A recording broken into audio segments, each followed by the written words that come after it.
memaparkan ya tentang biji yang sesi kedua, temanya itu manajemen proyek.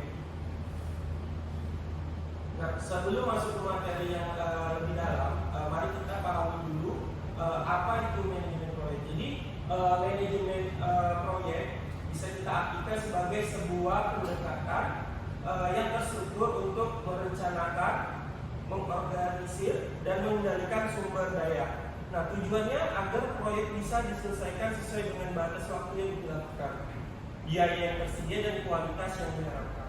Nah, apa tujuan utamanya? Jadi tujuan utama dari manajemen proyek itu ada 3 hal yang penting. Yang pertama, penyelesaian proyek tepat waktu. Lalu kedua, agar pengendalian anggaran agar tidak terjadi pemborosan. Lalu yang ketiga, memastikan kualitas atau lingkup pekerjaan sesuai dengan kesepakatan awal. Nah, kalau mau lebih mudahnya kita membayangkannya seperti ini. Coba kita pikirkan saat membangun sebuah rumah, kita itu harus mengatur berapa lama waktu pengerjaannya dan bagaimana kualitas rumah itu nanti. Jadi kalau salah satu tidak terjaga, maka hasilnya itu akan bisa jatuh dari harapan. Nah, dengan adanya manajemen proyek yang baik inilah kita bisa membuat pekerjaan menjadi lebih efisien, mengurangi resiko kegagalan, dan menjaga agar koordinasi tim tetap berjalan dengan baik. Nah, di manajemen proyek sendiri yang untuk cara lama itu ada waterfall. Jadi waterfall itu tanggap itu kaku dan dingin. Kenapa? Karena fungsi dari untuk manajemen proyek waterfall itu sendiri dia seperti air terjun. Jadi bawahan akan mengerjakan sesuatu ketika atasan itu menyuruhnya. Jadi tidak ada inisiatif seperti itu. Nah, jadi yang sebelumnya waterfall bisa berubah menjadi manajemen proyek yang jadi itu cara baru. Jadi di sini di cara Agile sendiri ini tadi dia setiap orang dikasih tugasnya masing-masing sebagai PMC yang mana nantinya dia bertanggung jawab di tugas pokok tersebut. Jadi ketika dia sudah selesai, ya mungkin nanti dia bakalan inisiatif mengerjakan atau membantu bagian PMC yang lain. Nah, setelah kita tahu nih definisinya, sekarang mari kita lihat apa aja sih pilar utama dalam manajemen proyek. Jadi ada 6 pilar ya yang harus selalu diperhatikan, yaitu lingkungan pekerjaan atau scope, waktu, lalu ada biaya, kualitas, resiko, dan para stakeholder ya atau pemangku kepentingan. Nah, karena ini itu saling berkaitan. Jadi jika salah satunya tidak dijaga, proyek itu bisa bermasalah. Nah, misalnya kalau lingkup pekerjaan tiba-tiba bertambah, nah sementara waktu dan biaya itu tidak ditambah, maka kualitas pekerjaan sendiri itu akan menurun.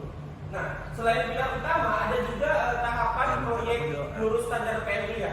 Yang pertama itu dimulai dari inisiasi, yaitu suatu tujuan proyek yang ditentukan, lalu masuk ke perencanaan, di mana kita menyusun rencana kerja, anggaran, dan timeline. Setelah itu baru masuk ke tahap pelaksanaan, yaitu saat pekerjaan benar-benar dijalankan. Nah, namun pekerjaan itu tidak berhenti di situ aja. Ada juga tahap monitoring dan controlling. Ini kita harus memantau jalannya proyek agar tetap sesuai dengan rencana. Dan terakhir itu ada tahapan penutupan, yaitu suatu proyek selesai dilakukan setelah terima dan juga evaluasi. Jadi kalau mau gampangnya membayangkan tahap ini itu ibarat seperti perjalanan. Jadi kita tentukan dulu tujuannya, lalu kita buat rencana perjalanannya, kemudian berangkat di jalan kita, pantau kondisi dan akhirnya sampai di tujuan dengan selamat. Nah, ini adalah tools-tools populer dalam manajemen proyek ya. Jadi yang pertama itu ada project scheduling dan tracking. Ini biasanya menggunakan Microsoft Project atau Smartsheet ya. Lalu ada kolaborasi dan task management. Contoh aplikasinya Trello, Asana, dan Jira.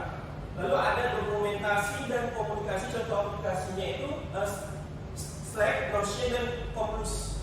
Lalu ada visualisasi timeline itu contoh aplikasinya itu Gantt chart dan Kanban board. Dan semua aplikasi ini itu gratis ya, ada versi gratisnya. Nah, untuk di kita sendiri ya, kalau memang kami misalkan TI ya, di TI itu biasanya kami udah menggunakan ini tapi pakai yang Trello sama Notion. Jadi ketika kami pengembangan project yang kolaborasi antara regional dengan HU itu kami sudah pakai ini. Selain menggunakan tools tadi, keberhasilan sebuah proyek juga sangat tergantung pada keterampilan seorang project manager.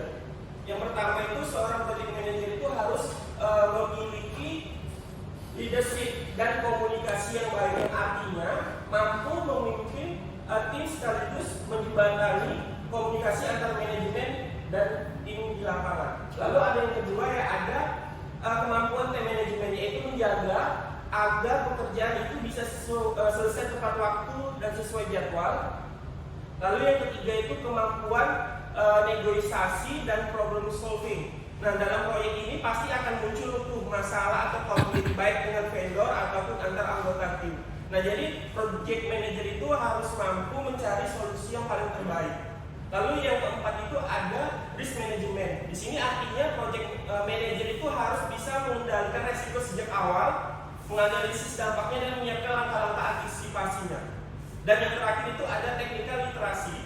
Walaupun project manager tidak harus menjadi ahli teknis, tapi setidaknya itu juga harus paham tools yang digunakan dan metode kerja timnya. Jadi project manager itu bukan hanya pengatur pekerjaan, tapi juga seorang motivator, mediator, sekaligus problem solver.